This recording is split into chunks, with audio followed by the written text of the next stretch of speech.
I grew up in upstate Western New York, right on the Erie Canal, and everybody had an apple tree in their yard, which means I've eaten my fair share of apple crumble, and I have strong opinions on the topic.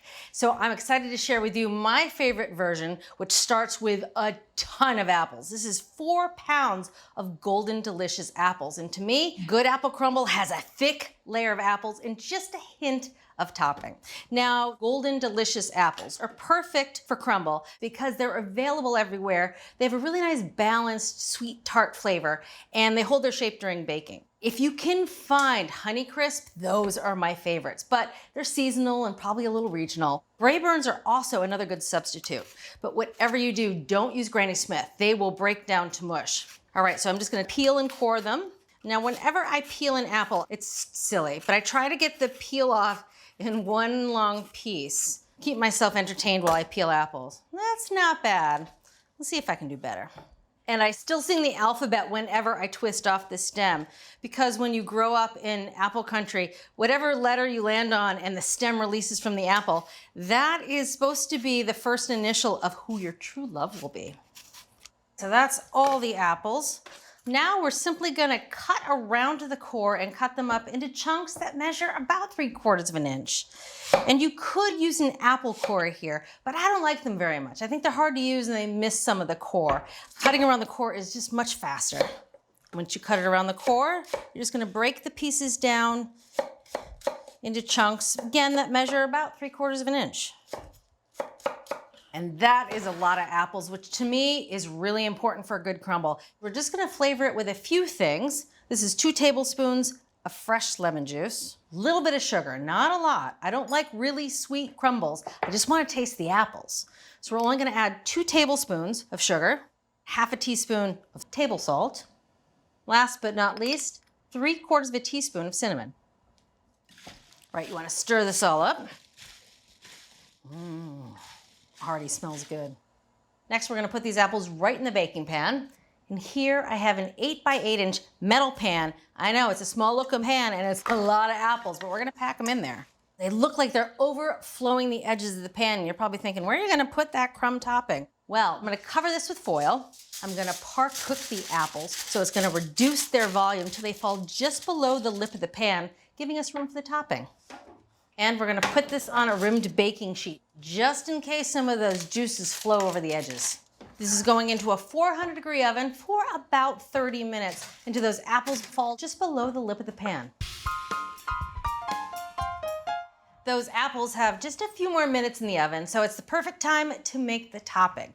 Now, the topping, like I said before, I don't like a lot of it, and I care about the texture. I like it crunchy and a little bit sweet, but not overly sweet. So we're gonna start with just a cup of flour. This is all-purpose flour. And of course, you could measure it using a cup measure. I like to weigh the flour. It just is easier and it's more consistent for me. A cup of all-purpose flour should weigh 5 ounces. To this, we're gonna add some brown sugar. 1/2 cup of packed brown sugar. I keep my brown sugar in a zipper lock bag. Oh, if you have one of these, it's a little brown sugar keeper, but it's a terracotta, a piece of terracotta that you soak in water, and it helps your brown sugar stay nice and moist for a long time. And this is light brown sugar. I pack it into the cup, and I use the bag to help me really press it into the cup, and then I rub the top to make sure it's flat. And that's it. 1/2 cup of brown sugar.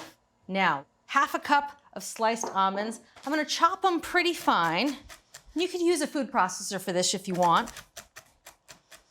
Into the bowl with the flour. All right, just a few more ingredients. 2 teaspoons of vanilla extract, 1/2 teaspoon of table salt. We're gonna add 2 teaspoons of water. Now, I know it doesn't sound like a lot of water, but it makes a big difference in the topping because it makes it have an extra crisp texture. Last but not least, we're gonna add butter. This is 6 tablespoons of unsalted butter that I melted. You can melt it in the microwave if you want.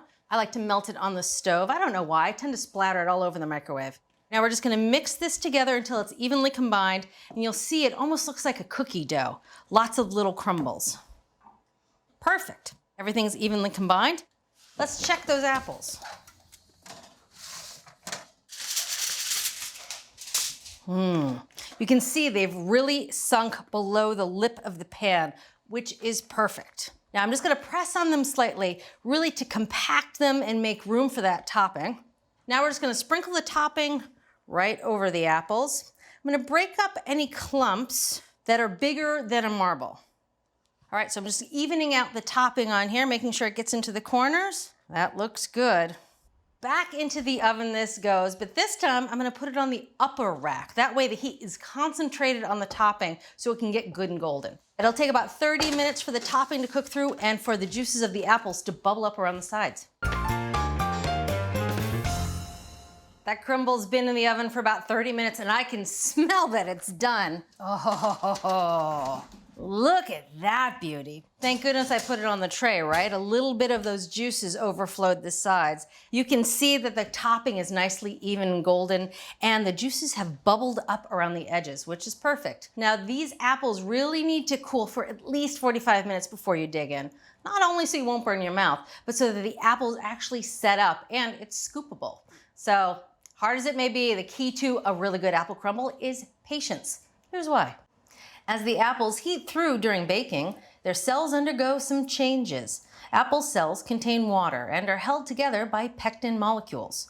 As the heat from the oven penetrates the apples, it forces the water through the cell walls. The pectin then dissolves into the water, allowing the cells to separate and forms a delicate mesh.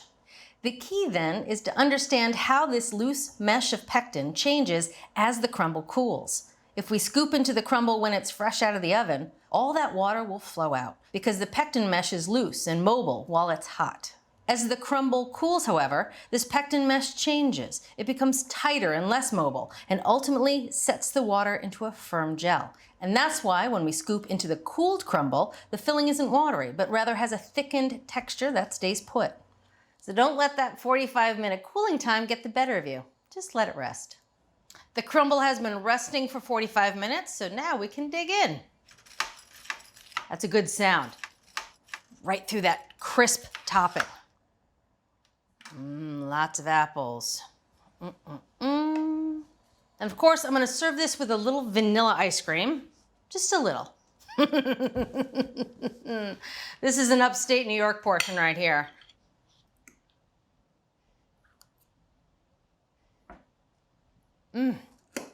You can see my portion of apples to the portion of topping is the right ratio for me. I like nicely baked apples with just a little bit of that crisp topping. The topping has a really rich flavor, but it's not greasy. And you can see, thanks to that 45-minute resting time, it's not really soupy in the bottom. That apple filling has really set up. Yep, that is a Monroe County crumble, all right. If you want to make the ultimate apple crumble, you gotta remember 3 things. First, use a lot of apples, a whopping 4 pounds. Second, you want to make sure you cook those apples in the pan before you add the topping.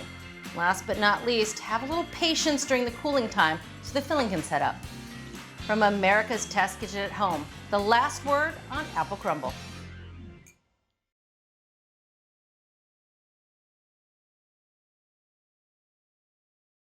Thanks for watching America's Test Kitchen. What'd you think? Well, leave a comment and let us know which recipes you're excited to make, or you can just say hello. You can find links to today's recipes and reviews in the video description. And don't forget to subscribe to our channel. See you later. I'll see you later.